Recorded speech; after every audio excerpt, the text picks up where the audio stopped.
નમસ્કાર મિત્રો, આજે તારીખ 30 જાન્યુઆરી 2026ના રોજ અમે એક ફિલ્ડમાં છીએ.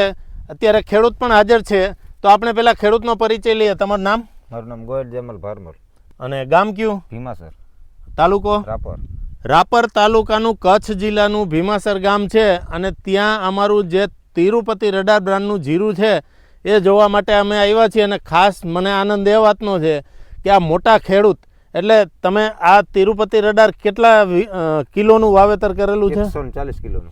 140 કિલોનું એક જ ખેડૂતે વાવેતર કરેલું છે. આપ એનું ફીલ્ડ જોઈ શકો છો કે આ તિરુપતિ રડાર બ્રાન્ડ ઉપર એમને શા માટે તમે આ બધું એક જ સરખું એક જ બ્રાન્ડ સિલેક્ટ કરી? આ બિયારણ બહુ સારું આવે એ કારણે. એટલે તમને કોણે કીધું? ને આ એગ્રોવાળાએ.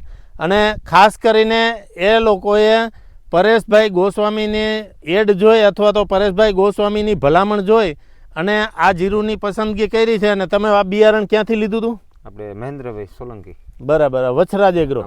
વછરાજ એગ્રો ભીમાસરથી એમને આ બિયારણ લીધું હતું. અને હકીકતમાં તમને કેવું બિયારણ લાગ્યું એ કયો, એટલે આ બધા ખેડૂતોને ખ્યાલ આવે. ગઈ સાલથી આ સાલ જીરું બહુ બિયારણ પણ સારું છે. બરાબર, ઉત્પાદન બી સારું છે. બીજું ખોટ અને જંતુ પણ નથી આવતી. હા, એટલે રોગચાળો ઓછો આવે છે, એકદમ ઓછો. તો આવતા વર્ષે તમે આ બિયારણની બીજા ખેડૂતોને ભલામણ કરશો ને? 100%. અને આ અંદાજિત કેટલા દિવસનો પાક થયો છે? કેટલા દિવસ થયા? 70 દિવસ. 70 દિવસનો પાક છે. તમે જોઈ શકો છો કે 70 દિવસની અંદર હજી સુધી આમાં ક્યાંય આખું ફિલ્ડ બતાવો, આમ ઉપરથી બતાવો એટલે આખું ફિલ્ડ કવર થાય, કે જેથી કરી આની અંદર ક્યાંય સુકારાનું કોઈ પ્રશ્ન રહેતો નથી.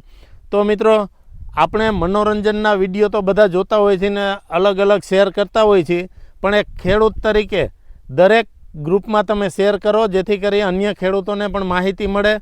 તેમજ નીચે લાઇકનું બટન છે એ દબાવો, જેથી કરી તમારા જે અન્ય ખેડૂતોને પણ ખ્યાલ આવે. તેમજ આ ચેનલને ખાસ સબસ્ક્રાઈબ કરો, જેથી કરી અમારા નવા અપડેટ, એટલે કે અમારા ચેનલ ઉપર ફક્ત ને ફક્ત ખેતીને લગતા અને ખેતર ઉપરના જ વિડીયો હશે.